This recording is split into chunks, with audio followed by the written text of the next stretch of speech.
businesses here to continue that theme. I also think we need to redo our docks here. There's some things that are inefficient, like I think T-docks are inefficient for trucking because they have to, back up, do weird things to get turned around and go back out. So if we were to open up another lane on these docks where ships could make a circle and exit, we could make our docks more efficient, be able to do commerce better. I also think we should make the waterfront more accessible, sort of what Heidi was saying, for the tourism industry and also for the local people. I like your idea of making, museums, and I think if we were to, let some of our schools have some of that space, they could make, centers for study. I really enjoyed oceanography when I took it at CR, and we definitely studied the bay, and we can train a lot of good people in our area with the sciences by doing stuff like that. And we also do have a lot of CDI undeveloped, and some of that, in my opinion, is like archaic infrastructure and something that currently doesn't benefit our economy. So I think if we're looking to redeveloping that and making it feasible for businesses to come and stay here, we could do a lot of things in our community, just from a practical perspective. Thanks, sir. So we can't have a vibrant economy without commerce. And Humboldt Bay has the possibility of providing us with a lot more jobs. And these are good paying jobs. The city of Eureka needs to focus on port facilities and helping industries like shipping and commercial fishing, as well as tourism, the oyster fields, and others. So one of the things that's especially important for our bay is dredging and more dredging. And I was alarmed to find out that last January, the harbor entrance was down to 14 feet because of shoaling. Now, and we were in danger of losing the oil barges. But thanks to Captain Powell, John Powell, that crisis was averted. And then thanks to Congressman Huffman, dredging at the entrance and in the channels was started last July, and I understand they're out there dredging right now. But we need to make sure that entrance and the channels are dredged on a regular basis. The city also needs to protect waterfront property for coastal development, industry development, and make sure that we do not lose so much of our waterfront property to other development that it will hurt our CDI industries. We need to make sure that our commercial fishing is supported, and that's why the Eureka Planning Commission, of which I'm a member of, overruled staff's recommendations to have non-fishing development take precedence on Woodley Island. And we were able to save it for the fishermen. So that's a brief rundown. Humboldt Bay is a jewel. We need to develop it.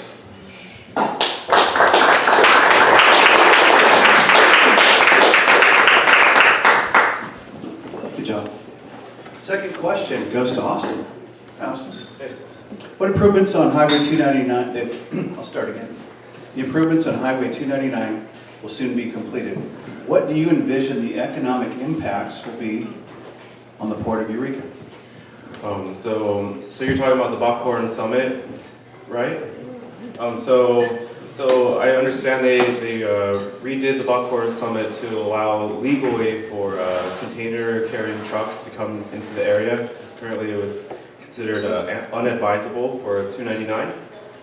I can see that this could benefit our area by supplementing our current marketplace, such as lumber and biomass. And I also forgot to mention my first question that there's things called maritime highways. I think our ports here could possibly benefit from, but that would require working with other ports along the way. Sort of like we could be like an on-ramp and exit ramp to bring more commerce through the area, and we can just lump on logs, lumber, whatever, and keep going down south. But I also, looking at the idea of like a container port for the area, I don't know if we could possibly compete with other ports in Tacoma, San Diego, Oakland, San Francisco, because driving a truck over 150 miles just is not economically feasible for a port, and especially if we're thinking the magnitude of how many containers ships carry today. So for example, most container ships carry around 1,000 or more. That'd be 1,000 plus container trucks making that journey on 299 every day possibly. And I can see that causing a huge impact on commuting for the area. So I think the 299 improvements are good. It allows safer journeys for people, and it can also supplement our current marketplace. But we have to be practical on what we do. And I don't know. In 2007, they did a survey. They found that it would cost $40 million to bring a container port system to Eureka, and I don't know if that's money well spent. I think we should keep working on our current industries here and supporting them. I just don't know if moving 1,000 trucks a day on 299 is feasible for the rest of the community.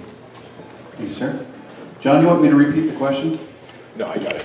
Would you be okay if we held all the applause out here until you guys are all done and then do a standing O and the wave and the whole thing?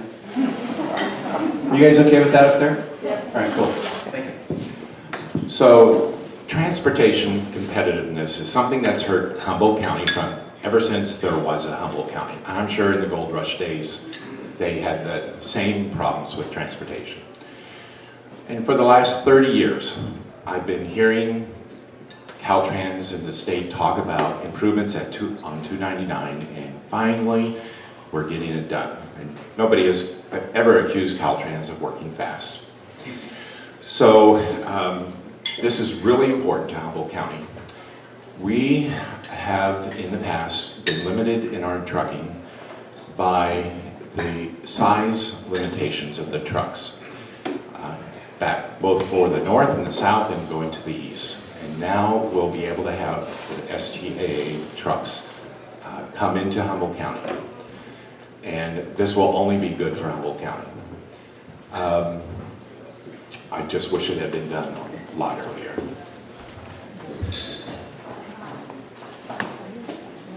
Okay, well, there's not much left to say, but I agree. I think that it's going to be critical. The roads coming in and out of Humboldt County, we have those size limitations and struggle, and so the 299, I think it'll be really important because it allows some of that to take place, like these men have talked about.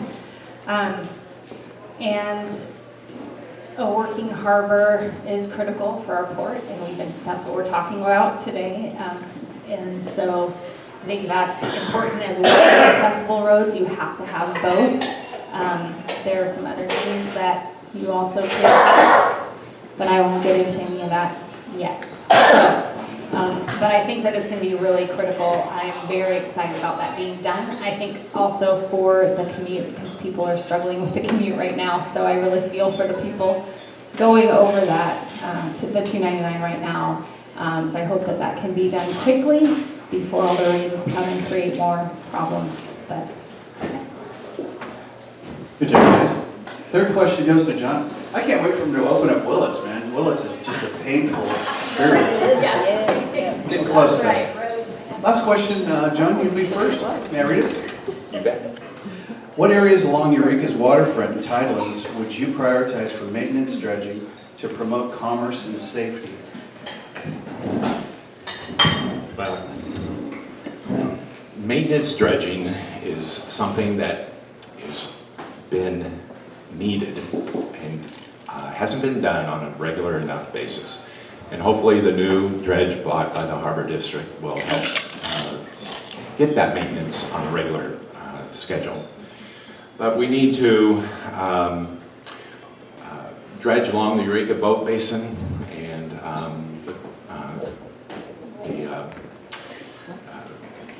other areas would be around the foot of Commercial Street and along the waterfront. But we also need to support the lessees' efforts to dredge their areas like the Schneider Dock and other places. So regular maintenance dredging is something that's vital to the economy of Humboldt Bay. I wasn't sure if that was me or not. So I'm next. All right. I agree. Right now, the dredging is done about every 7 years, and a little more regular would help. Well, instead of waiting for a crisis like this last time. The boat basin, in order, I would say the boat basin, we need that turnaround feasibility.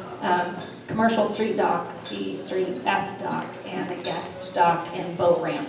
Those are kind of the things that I would say in order. And the guest dock and boat ramp, those would allow for yachts to be accommodated and some of those things I talked about earlier. But I would say in that order, the boat basin, of course, would be the priority, and then commercial street, C, F, and those other ones. Austin? So there's two kinds of dredging that we do in Humboldt Bay. There's deep channel dredging, and there's also off-channel dredging.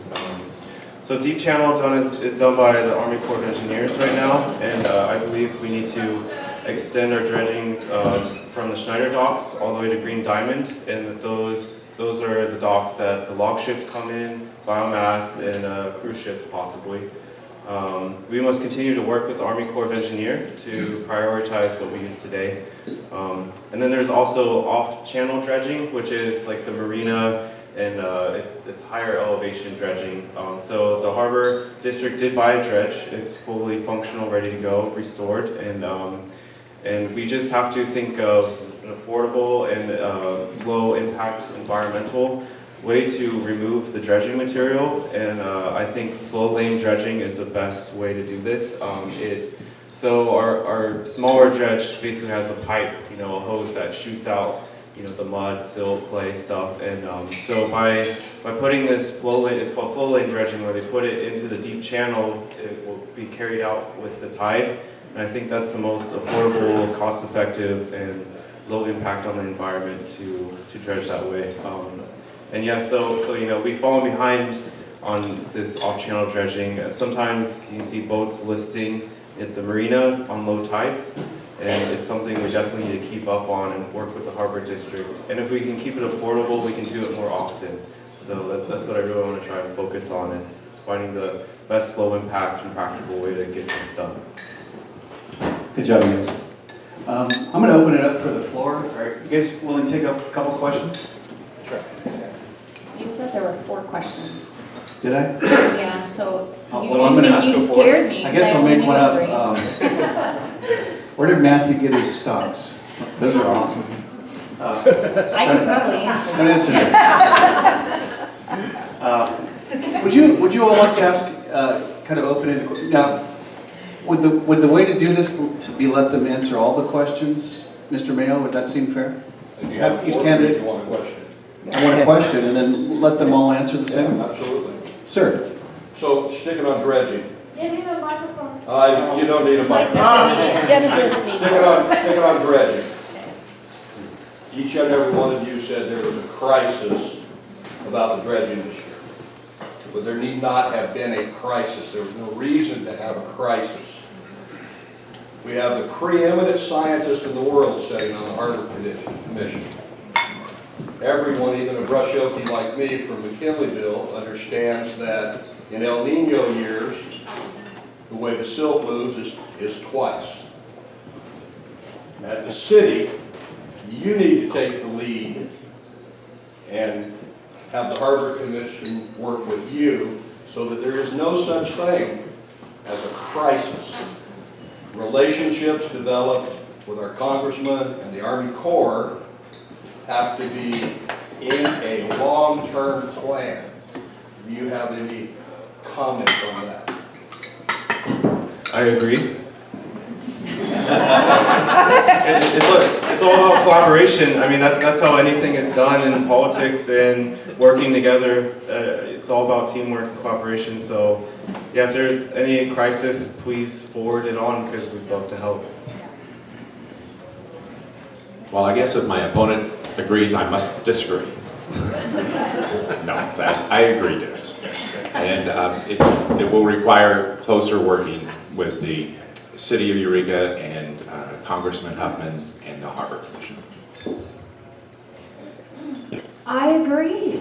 I appreciate though that you brought that up. I didn't know if you were going to ask a question, but I appreciate the information because that is critical. It is critical, like you both said, we have to collaborate with those who are working with the issues, and I am always for prevention rather than having to come at things afterwards. I think preventative medicine is something that we've learned is critical, and I think that has to happen in every other area as much as possible. So we need to be thinking forward and what can help prevent those things in the future.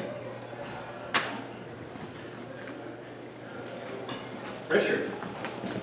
Yeah, a recent ordinance was passed by the city of Eureka concerning cannabis and cannabis trade. I just want to know what each one of your views on cannabis and how it's going to affect the economy of Eureka in the near future. I guess I'll go first. So we have to realize that cannabis is Humboldt County's #1 industry. It is untaxed, it is unregulated, and it's a multi-billion-dollar industry. I think there's no way around it other than that it has to be taxed and regulated. I feel in November it's going to be inevitable that recreational marijuana is going to be passed, and we have to anticipate and be ready and be prepared to make it a safe thing in the city of Eureka and in Humboldt County. And we might as well utilize the resources that come from it, just being from a practical perspective. Well, this has been a topic of discussion at the Eureka Planning Commission for a lot of this year, and we've been going over a lot of the details. I'm not sure how relevant the medical marijuana regulations will be if recreational marijuana use is approved in the November election. Staff has gone over that with us a couple of times. I'm not sure I really agree. But anyway, we went ahead and approved medical marijuana regulations in the form of advising the Eureka City Council. We recommended to have 4 dispensaries and then 4 cultivation and manufacturing sites per zone. And the City Council changed that to allow more dispensaries, but and more cultivation manufacturing sites. But medical marijuana is something that I approve of for those people that are seriously ill and need it. All right. I have a lot of thoughts about this because I've worked with a lot of people who this has been an issue with, both they've used medical marijuana or recreational as well. And working with those groups and seeing the results from that, I think that we have to think preventatively because the reality is that we're not going to be able to stop the ball that's rolling. And because of that, we need to think about the ways that we can get ahead of it as much as possible. So tax and regulation, of course, has to be a part of that. Every other, we're all taxed. If we have a business, if we work, and we're taxed. There's a reason for that, and so we have to include that in our community. I think more money needs to be put toward research because the research that I've seen and worked with over the years has a lot of conflicting information from what we hear in the streets and on the streets, and from my experience as well. So I think research is something that we need to focus on because there's not enough out there at all. So that's something that I think about. Thanks, Heidi. There's a question in the back, the gentleman in the last shirt. I'm gonna get back to the dredging. Everybody agrees on that one. I don't need. Do I need a mic? Yeah. Okay.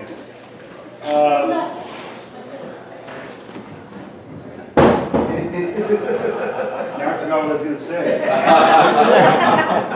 No, everybody's for dredging. We know we need dredging. We need dredging on Snyder Dock. We need dredging everywhere. The Harbor Commission agrees on, everybody agrees on dredging. What we haven't brought up is that getting it dredged is very difficult because of permitting. The spoils have to be dealt with. And it's a very long, arduous, we've been going on for a long time trying to get permitting on our dredging. What are your thoughts and what you can do to help move this along? You definitely have to partnership with the county and the Harbor Commission, and we have to have a voice in the federal government and the state government to get this done. We don't seem to have a problem mitigating other things, pilings and things like that, or oyster beds, but we come up against a wall when it comes to dredging. So what are your thoughts on that? So dredging is very important for our bay. Our rivers put out a lot of silt and clay, and it deposits very rapidly. I would like to help you guys out with that. I looked at the different kinds of ways to deal with the spoils because they can have oil deposits in them and be environmental impacts or concerns for the rest of the bay. So in my research that I did, I found that flow lane dredging is probably the most palatable way of dredging for the Humboldt Bay. And so like I said, the spoils basically just get dumped into the deep channels on the outgoing tide, and it just carries the deposits out into the bay, and maybe only 1 or 2% is left in the channel. It has to be permitted though. Yeah, so it has to be permitted. So yes, so it's all about collaboration, like I said earlier, and working to get things permitted. Because yeah, there's some things that just don't make sense why it's so difficult to accomplish. So yeah, I think that's the way to do it.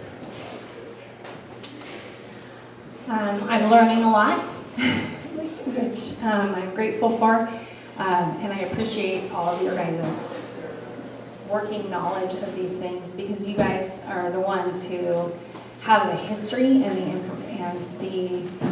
the skin in the game, so to speak. One of the things that I agree completely, we have to have partnership and collaboration, but we all know that red tape can really keep us stuck. And I think as much as we can be aware of the things that block us, and if they're no longer helping us, then changing what doesn't help us. Often we have these laws because they're important at the time, or we make policies because they're important at the time, and then in the future those are no longer necessary. In fact, often they're things that need to be changed. And so if there's things that need to change, I think that would be something that we need to look at, because it shouldn't take so long. I don't think it's only because we're lacking collaboration. Right? It's more than that. It's some of the blocks that we have in our way that aren't just people or partners. However, that's got to be a part of it. So if there's things that need to change that are blocking us, then I would say we need to look at that and see what we can do to make that change. So that's one of the things, besides partnership and collaboration, that I think would be necessary. Well, there's not a lot more to add. Collaboration seems to be the word of the day. But Monty, you kind of answered your own question. It's more collaboration with the Board of Supervisors, the Army Corps of Engineers, the Harbor District, and our congressmen. And our fishermen. Good point. Coastal Commission. Well, also the fishermen. But anyway, there's not a lot more to say than that. We got time for one or two more people? So let's feed off of that one. Wait a minute, let's give somebody a chance that hasn't talked. Every time you have to get those permits. What a waste. Do we have time for one or two more? How are we doing for time? That's the red tape I'm talking about. We can make it for you. It's 10 after 1. 10 after 1. The gentleman in the back against the wall.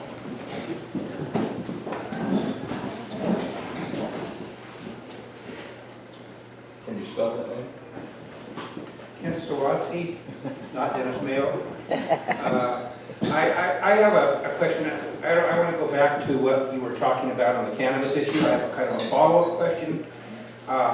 I'll state for number one, I'm a business person and I was considering purchasing or getting involved in purchasing the motel that just got closed and converting that. Arcata has a really good policy, and maybe you can tell me why you're not doing an innovation zone like Arcata does and concentrating that in one area, so someone like myself wouldn't be reluctant to participate in the city of Eureka at all, because I don't want to have a shotgun approach where I could have this business spread all over town. So why isn't it being brought forward in the way that I think a business person would like to see it organized and following Arcata's footprint? That was very important to me, and I was very sad to see Eureka go ahead with what they did and totally throw out the advice that came from the Planning Commission and for organization there. So thank you for the opportunity to ask this question.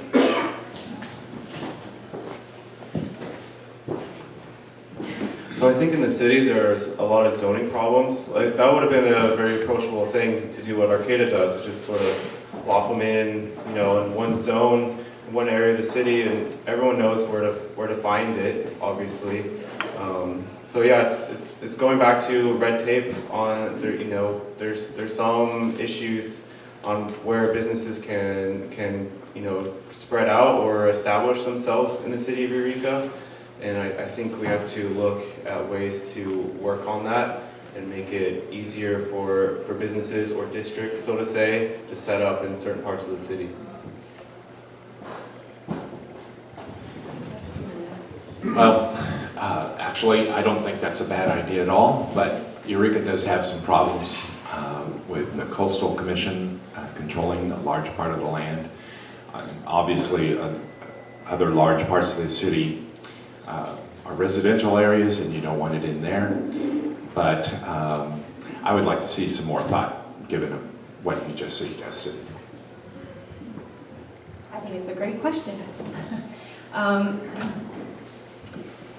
Because of the way that Eureka is laid out, and because the city has grown, there aren't pockets, so to speak, of places where they're like housing is really intertwined with a lot of business, and that's something that is important to note when you're making those kinds of decisions. It's easy if there's just a certain place that's laid out that's already been there for a long time, you just identify, but that's not so easy in Eureka because that's not the way the city is. So I honestly don't know enough really, but that's off the top of my head. In answer to that question, I can't really think of a place, although more research probably needs to be done, but that would just be obvious for that. That isn't, around schools. I mean, there's enough research done that shows the damage to the younger brain, developing brain. So I definitely would want to, be aware of that. And so in how, housing and where people are living, there's a lot of complaints when that is occurring. And so just being aware of that, like where would be a good place, I don't know what that looks like right now. Karen, do you have a question? Yes, I do. The inflow soil deposits for dredging has unintended consequences, and the best analogy I can give you is my neighbor always blows his leaves into the road, which turns into a big hazard and a mess for everyone who's driving up and down that road. So you have the problem with inflow deposits of soil affecting someone else's dock or making a shoaling area and stuff. And so if that's something that the city really advocates for, there's got to be a place where it's not going to harm the other dock owners or egress in and out of the bay and stuff, or maybe there's a big sinkhole that we deposit it into. I don't know, but I'm concerned about inflow deposits and its effect in the bay, so. You're referencing outflow from in-channel disposal, is that correct? I'm referencing, Downstream. you're putting it in the main channel, and it's gonna flow out to sea, but it's gonna deposit content all the way out to the ocean, on the ingoing and outgoing tides. So I guess the question that I'm asking all of you is, if that's where the city wants to go, how are you gonna advocate for it in a way that doesn't impact the bay? So from the research I did on flow lane dredging, it was found that not much is left in the channel from doing this. We have to look at this from an affordable approach. If we want to shoal the soil or that's deposited from dredging, that's going to add a cost to dredging, and it's going to make it way more expensive. It's going to go through another set of hands to deal with once the deposits is dried to be carried off somewhere or deposited elsewhere. So that's why I suggested flow lane, because it's probably the most affordable route to take for dredging, and then that way we can do it more often.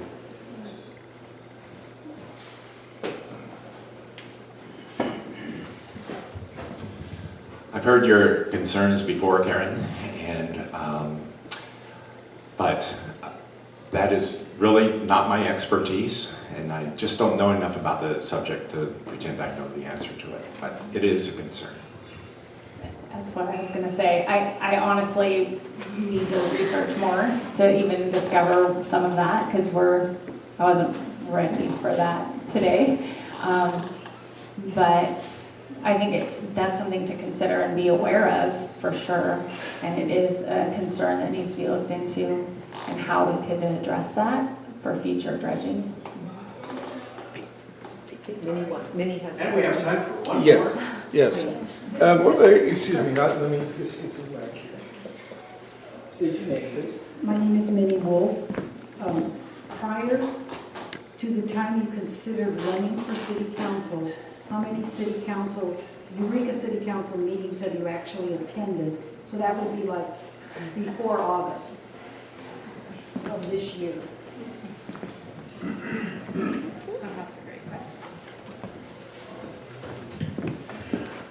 Well, over the last dozen years or so, I probably have attended 20 or 30 city council meetings, sometimes just on a subject that I was interested in, and a couple times where I wanted to have input.